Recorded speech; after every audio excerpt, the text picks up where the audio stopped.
Last year we put up a new large polytunnel on a rough site, with lots of perennial weeds, rocks and debris in the soil, plastic from a previous polytunnel still buried in the ground, and topsoil that was not in great shape. We took the time over the winter and into the early spring to clear the ground, dig out the plastic and other debris, and sieve a lot of the soil to ensure that we were able to remove most of the roots of the pernicious weeds. With a lot of work, especially by Chris, we ended up with much cleaner soil. But in the process, a lot of the biomass that had been in the established plants was removed and placed into the compost pile, taking with it much of the soil organic matter and fertility with it. So we invested the time and resources to amend the soil with concentrated fertility and a lot of compost, to hopefully ensure that we could grow a decent crop of tomatoes, aubergines and peppers in the space this past year. And we added enough compost to really front load the fertility in this high value growing space, enough for a couple of years at least. But unfortunately, it didn't help as much as I had hoped with the crop we grew this season.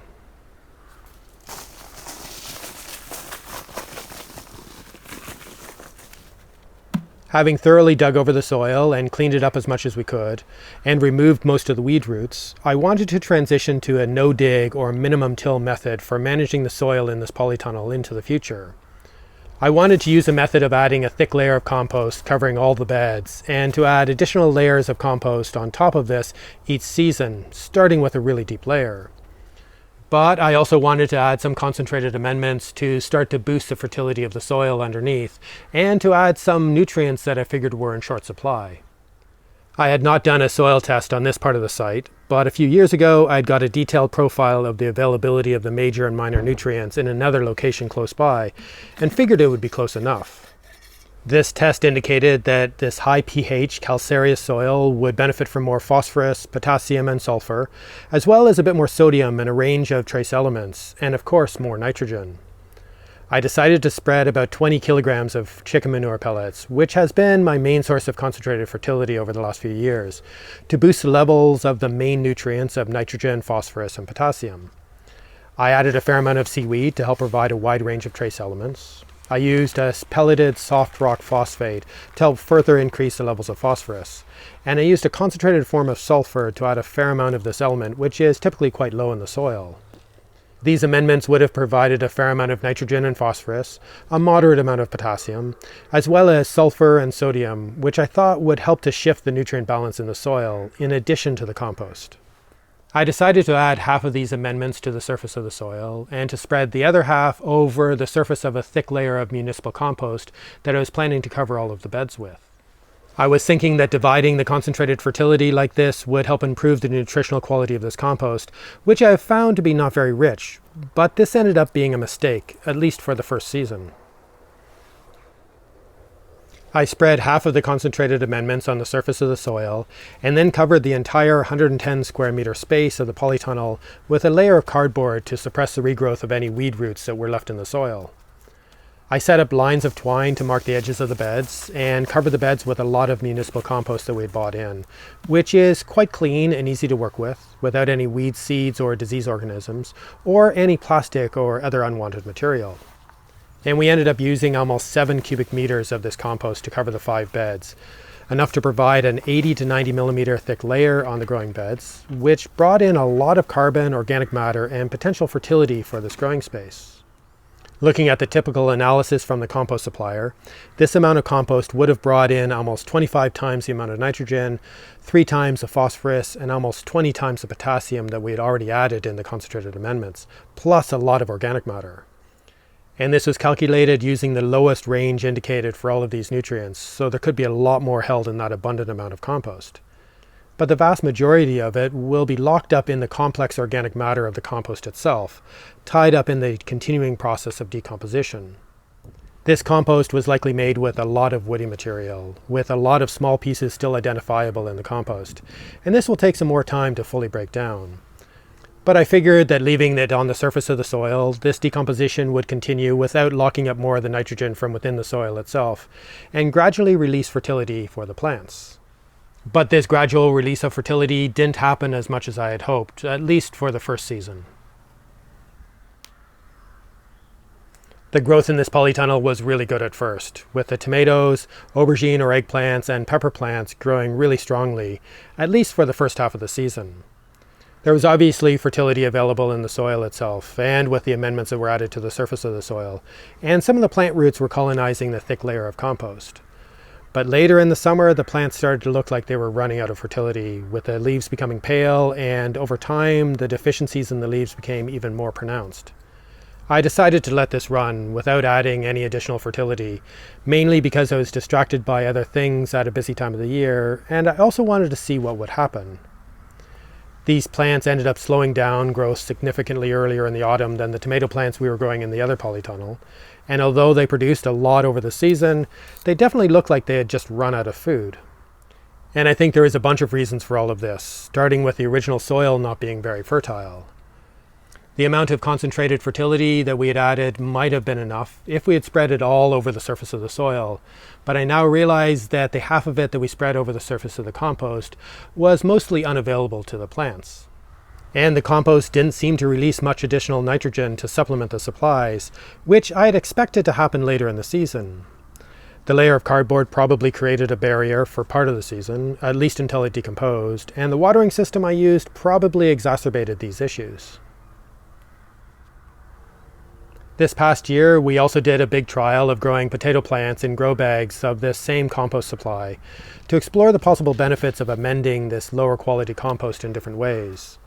And one of the main things that we learned from this trial is that there is not a lot of fertility being released to the plant roots from this not fully decomposed material. It seems that nitrogen was the key limiting nutrient, as the bags of plants that were fed with different forms of fertility with a lot of nitrogen in it did a lot better, producing a lot more potatoes in the end. So, despite having a huge amount of nitrogen and other nutrients in the compost itself, most of it was not bioavailable yet. Or at least the plant roots could not access enough of it for strong and healthy growth, unless there was an additional supply of nitrogen regularly added. It seems that this compost just needs a lot longer to complete the processes of decomposition before it can be really useful for the crops that we want to grow. I had seen this in the no-dig garden, where we had been adding a fair amount of this same type of compost on the surface of the soil for a few years, and it is only this season that the plants are really starting to do well. It seems that the compost we added to this no-dig garden several years ago is now releasing the nutrients it contained for the plants, and the layer we added this past spring might not start feeding the plants for another year or more. I had decided to use a drip line system in this new polytunnel to water all of the beds, and we used 2 lines in each bed instead of the 4 lines that we have been using in the 2 other polytunnels. This was more than enough to supply water to the plants, which were planted deeper in the soil underneath the cardboard and compost, and to keep the lower levels of the soil moist, but large areas of the compost dried out. We have had problems with this type of compost in the past, as when it dries out on the surface it can be really hard to re-wet again. The drip lines did keep a cone of compost and soil adequately moist directly underneath each dripper in the pipe, but further away from these wet patches, the compost dried out to a deeper level. And the surface of the compost over most of the polytunnel was quite dry, which created a dust mulch that served to greatly reduce the amount of evaporation from the soil, and it kept the air in the polytunnel a lot drier, which was useful. But without adequate moisture, the biological decomposition of the compost and the amendments that we had added on top would have slowed down considerably or even stopped, effectively reducing the volume of compost and the amount of amendments that were available for the season. Learning from this issue in the other polytunnel, I had stepped on the compost in these new beds to compress the particles together in order to increase the potential for capillary flow of the moisture up into more of the compost, similar to how a sponge gets wet sitting in a shallow basin of water. And this did help, but not enough. After clearing all of the plants from this polytunnel at the end of the season, I carefully dug trenches across the width of the growing beds in a few locations. I wanted to see what was happening underground, to better understand what might be happening to this layer of compost. There was still a significant layer of compost on the surface, about 50 millimeters deep, but I was surprised how little of it seems to have worked into the soil below, as there was still a very distinct line separating the dark compost from the paler soil below. Apart from one place where the remains of growing medium from a transplanted tomato plant was buried deeper. In the outside no-dig garden, this shift from dark compost on the top to lighter soil below has become very gradual over the years, and I guess it takes a lot more time for this merging to take place. And I think the flow of water through the soil might help with moving the dissolved organic compounds into the soil, which would happen with the heavy rains in the outside gardens. But inside the polytunnel, this is less likely, unless I use the sprinklers to water the full volume of the soil and compost a lot more, and to keep it moist. And this would also help a lot more of the worms and other soil organisms to do the task of decomposing the compost and distributing the fertility into the soil. I had assumed that the amount of fertility that we had added at the beginning of the year would be enough to feed these hungry plants for the full season, but they obviously needed more. The easiest way to have changed this would have been to have spread all of the concentrated amendments on the surface of the soil, as this would have possibly doubled the amount of fertility available to the plants, and adding even more probably would have helped. The amendments that I had added to the surface of the compost are still there and will likely be of benefit at some point in the future, but they were a waste of resources this season.